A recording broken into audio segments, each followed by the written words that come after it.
Welcome to the Secret Underground Laboratory Recovery and Salvage, where rude mechanicals do magic.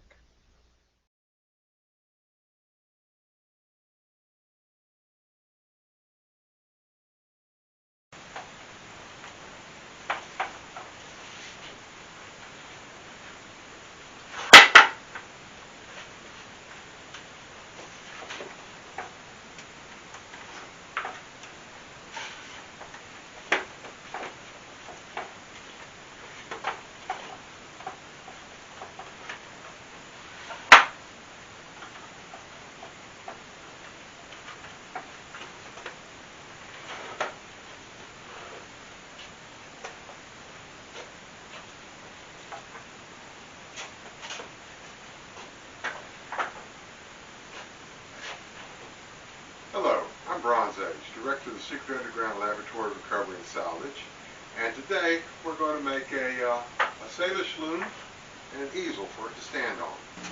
The Salish loom is a design that's indigenous to the Pacific Northwest. Most of the work we do in the lab is where repair variants for the piece of technology. We don't do a lot of building because blankets, finished pieces. It's pretty cold. Mainly because it's maybe really cheap to get a chair made in China. Rare resources. Trying to get a chair fixed in China, that's a different thing. Yeah, very valuable to the point where they're basically little currents on things that got here, materials that somehow, and they got broken. Anything that can be twisted. However, in this case, that was a while ago, we have a customer who wants easel dogs, a loom, do any kind of cedar bark, numerous other. And they provided us could be with plans and measured drawing string. The first thing I realized was these plans were set up so that somebody who basically has no skills, very few tools, could put it together. And I realized that they were doing it the hard way, really, the hard way. So I made some modifications to it, and we're going to get to work on this and see how it comes out. The measured drawings are all in metric, but that's not a big problem. All we have to do is just make sure that both front legs are the same length. We don't want it tipping over like that. It would be nice to buy one of those new miter saws, sliding miter saws, big giant blade, all kinds of cool stuff. And this one that I bought probably back about 1995, 96, I just don't seem to be able to break it or wear it out.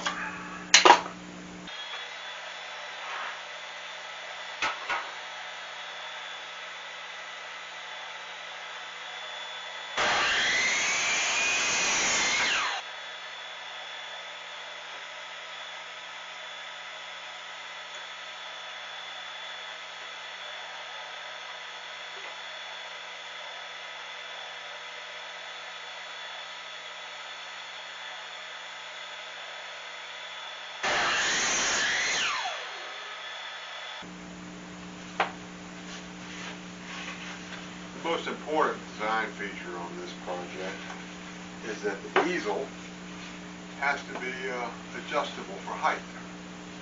Now, in the original plans, they had an interesting way to do this. Is take a tin can, a specific size tin can, beat it kind of flat so that it would slip over the boards. And then you take a big mallet and you would just hammer it all square. And then on the back side you put a couple tacks in it. And you made two of these tin cans. Created a sleeve that it could slide up and down like that. And height was adjusted by holes drilled in it with a peg. And I've come up with a different way to do it.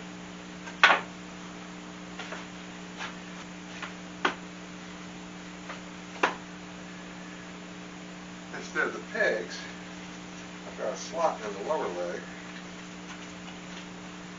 so it can be quickly, easily adjusted, and then tightened down again. This is when the battery goes dead in the microphone. What I'm saying is, in order to make this slot You have to have a pilot hole at each end, and it takes 3 passes.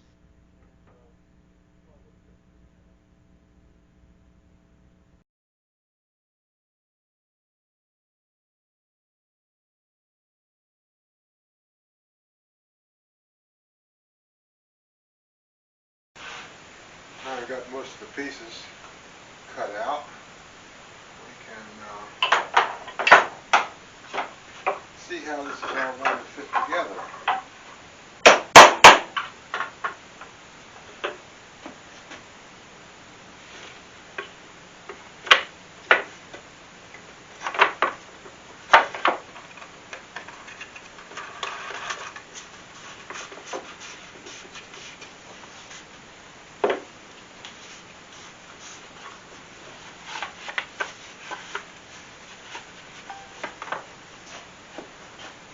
I think this widget's pretty thick. All the pieces for the legs are cut out now.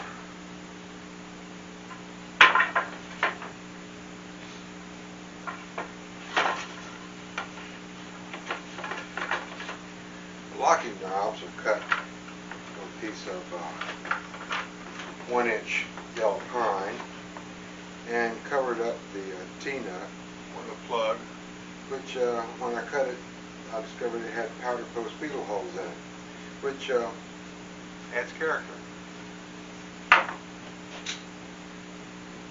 The plans show the joint between the cross piece and the legs being just a lap joint with screws.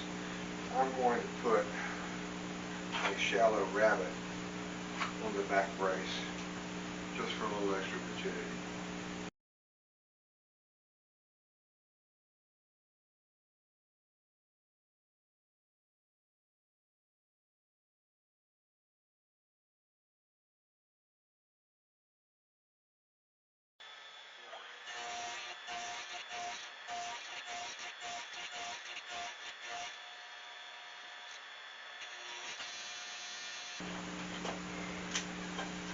One of the advantages of having the radial arm saw as a dedicated dado head cutter is knocking out pieces like this in a hurry without having to set up the table saw or change it.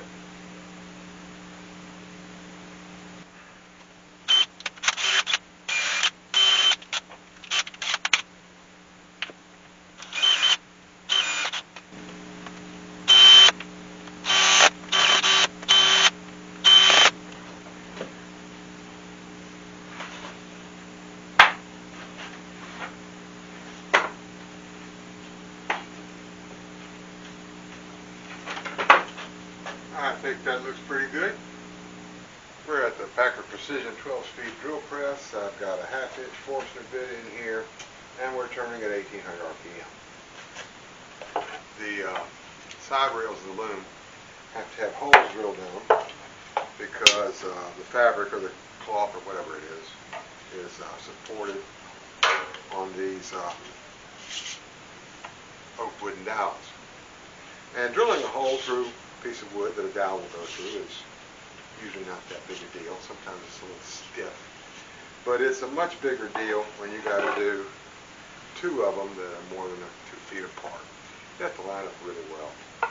And in any case, we're going to end up having to stand out, enlarge the hole a little bit to make the dowel go through nice and smooth. But to get it as close as possible, I've got a 2x4 set up on a fence, piece of scrap underneath here to try and prevent as much breakout as possible, and both pieces have been marked from the same side, which will go against the fence, and then hope it comes up straight.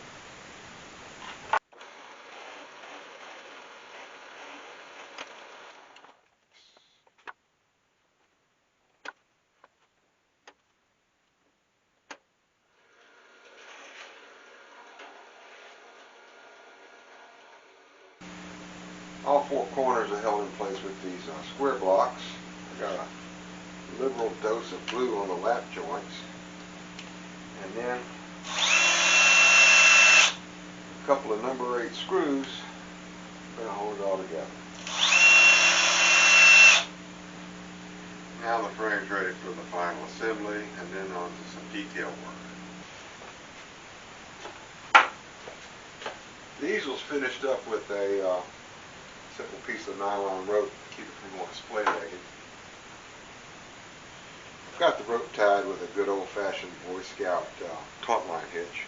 It's a knot that slips easy when you push it, but holds tight when you pull on it. So this is Bronze Age for the Secret Underground Laboratory. Thank you for watching this video. I hope you would like, comment, subscribe, tell all your friends, and I'll see you in the next video.